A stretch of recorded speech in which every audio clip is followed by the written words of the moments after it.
I want to talk a little bit about adding and upgrading to your game, right? Because this is something that I think about is someone getting new into podcasting, you have to find a way to differentiate yourself. One of the ways that I've differentiated myself and the After Hours Entrepreneur is really focusing on video, right? Really focusing on video distribution, like the wave memes that you see out there. To me, they're not super effective, but I've been having a lot of success, specifically on LinkedIn, but on some other channels as well. How do you see video being applied to podcasting long term? I think what you're doing, and I've been saying this for a little while now, I think that video is the future for podcasting, Hmm. whether that's a vodcast. I think people will always consume audio because it's frictionless and you can do it while you're walking the Yeah. dog or driving your car or whatever. But I think that video now is the future for podcasters. I think about 7 years ago, audiograms were like the future for podcasters to be able to share something on social media. But I think that ship has sailed a bit where audiograms are just sort of noise now, where video and, the human being looks for faces and everything. If you look at the moon, you're going to see a Right. face. If you look at a tree, you're going to see a face. So we're biologically programmed to look for faces. So there's nothing better to post on social media than your face doing a podcast. And I know that can be intimidating to some people because they don't like to be on video. Video is a little bit more difficult. But I think now that this pandemic has happened and we've all been, kind of trapped and everyone has learned how to use Zoom, I think that there's more people that are getting more comfortable with being on camera and doing it. So Mhm. as a podcaster, I think that's probably one of many things that is part of your success is the way that you're promoting your podcast. And it's definitely something I think a lot of podcasters need to lean into, whether that just be a live episode or repurposing content into an actual video post that gets people excited about the show. Well, yeah, I mean, I couldn't agree more. Trying new things, getting comfortable with discomfort. If you're not comfortable with video, the best way to get comfortable is to start trying it. Maybe it works, maybe it doesn't work.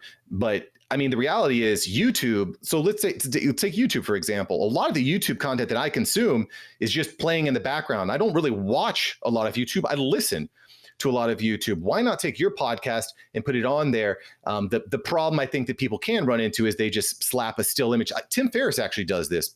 I mean, Tim Ferriss, like the biggest podcaster Yeah. on earth, but he actually does this on YouTube.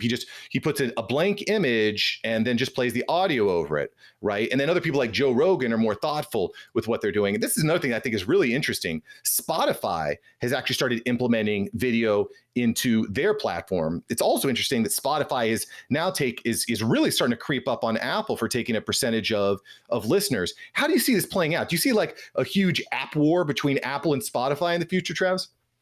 I mean, I think that Spotify has done a huge investment into podcasting because they see the future of how people are consuming content. I think that writing a blog is still good for you in some ways, but it's not as sticky as podcasting is. And I think Hmm. that doing a YouTube channel is great, but it's time intensive and you can't watch a video anywhere. So I think that Spotify probably had a lot of people coming from different tech companies that said podcasting is really the future here. And I've talked to executives at Spotify and Google, and they predict that in 5 years, every single person and brand will likely have a podcast. So I think that they're doing all the right things. And when you look at the two, there's generally two behemoths in every industry, right? There's Apple and there's Android PC, or Android, right? And there's generally two people, but Spotify's made some huge investments and they are creeping in on that Apple number. And I do think Apple has some optimization to do with their charts and some things, but I think they'll always be sort of on top. I mean, it is called a podcast based off of an iPod, right? So I think that they'll always sort of be at the top, just as one of the top device manufacturers in the world. But I was actually looking at some stats today, probably the same thing you were looking at. It was the chart of where people are consuming Hmm. podcasts. And I think that podcasters get really hung up on making sure they're on every single platform. And this chart actually shows you that about 0.07% of people actually listen to podcasts on iHeartRadio, which a lot of my clients say, I want to be on iHeartRadio. So I can't wait to show them this chart to show them that no one's listening to you on iHeartRadio. Just focus on the main things and keep creating content. I mean, the flip side though, Travis, is like the opportunity cost is, I mean, it's minimal, right? But it's so easy to just get your RSS feed out there. That's another beautiful part about podcasting is you set it up once. I don't ever have to worry about iHeartRadio again. I'm there, That's true. That's very true. Yes, I just think that when new podcasters come to the game, I think they get a little overwhelmed when they see Yeah. all those places, and they don't know how easy it is to do a one-click publish to a new platform, and that may scare them off from actually starting, or buying the right microphone might scare them off. And as a person who wants people to, be illuminated by their passion and telling their stories, I don't want anything to scare people away from podcasting, because I think we're all unique and have different experiences that we can share with the world. And that's why podcasting is just such an amazing platform. Yeah, it's really fantastic. I want to talk a little bit about one of the weaknesses of podcasting, and I'll give you a little bit of context. One of the things I really enjoy about YouTube, and one of the reasons I'm really passionate about consistently being on YouTube, is it's very easy to get engagement, right? People can they can share very easily. They can leave comments that you can answer. There's not a lot of social engagement on podcasting, right? Spotify, you can follow and that's about it. You can share. Same thing with iTunes. Do you think that there's a possibility, there's an opportunity for some app to come along? Because some apps have tried this. Do you feel like there's some social media app that is just waiting to pop for podcasting? Probably, yes. I'm sure that there's engineers working somewhere on something, because I feel like we may be in the similar age range, but I don't. Were you on MySpace? Oh yeah, Tom. Me and Tom, Okay. we're like this. So I was telling someone a story about this the other day. Do you remember what ruined MySpace? Dane Cook. No, but that's a good answer. Bands. So once bands got onto MySpace, it became this thing where all these bands, everyone had a band page, and it seemed to sort of just like, it changed it from a social media thing to a promotional. And I feel like podcasting is getting a little bit with certain aspects to that point where there's this influx of people just posting, check out my episode, check out my episode, check out my episode. And we need an app. We need a place, a community app where people can share podcasts and they can be found and shared easier than it is right now. And I'd be willing to bet that companies like Sounder FM and Spotify and Google have a roadmap to make that happen. And I applaud that when it happens, because I don't want all of these other apps like Instagram is obviously for photography, has become and in my views probably skewed because I follow a lot of podcasters, but it's just a lot of the same thing over and over again, which makes it not as magnetic when I want to go look at it. Yeah. Well, I gotta be frank. Facebook, I get almost zero reach on Facebook, but I can post something on LinkedIn and I'll reach thousands of people. So I think again, it's kind of interesting that you're continuously trying new things. If you're trying the thing that worked 2 years ago, I just don't think I don't think you're going to stand out. This is why I've been really passionate about working and developing a team to really get serious about going to video, because I think that's something that a lot of the big entrepreneurship style podcasts aren't doing. The other advantage too is it's so easy to repurpose. I remember I saw Gary Vee a few years ago at an event, and he before he left, he made one comment: "Make more content, Dick." That was his his.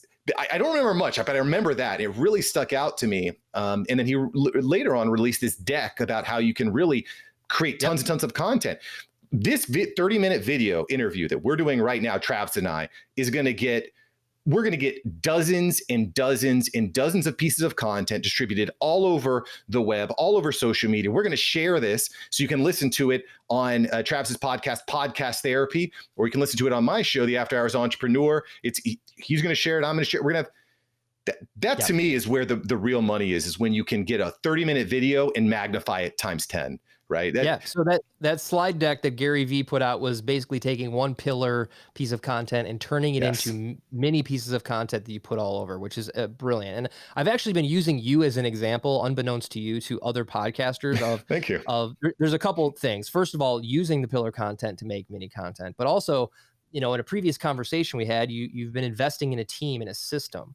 And I think that that's something that's majorly overlooked for podcasters is developing a system. It's the same reason why McDonald's can serve you the same cheeseburger around the world, or Starbucks can make you the same cup of coffee.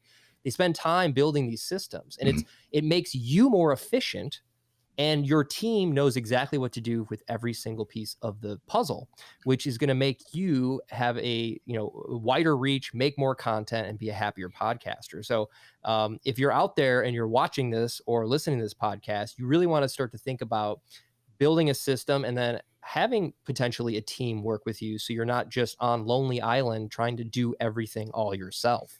Yeah, I'm with you. It is, there are so many amazing people out there that can really help you magnify your podcast.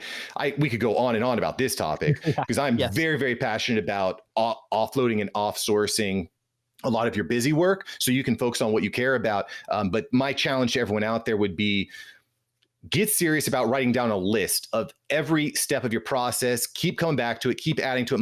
My process is now to like 25 pages, single spaced, mind you. Just Wow. keep building it out. Keep building it out, and you'll be amazed what can come from that. So Yeah, my mentor always tells me it's the who, not the how. So yeah. when next time you think about how you're going to do something, maybe think about maybe who's going to do it for you. So Thank you so much for watching. I'm glad you enjoyed this episode. I've got several other episodes right here for you. Smash one of these videos to make sure that you don't miss out on the tips, tools, and tactics of industry experts. Let's take that side hustle full time. Smash one of these links.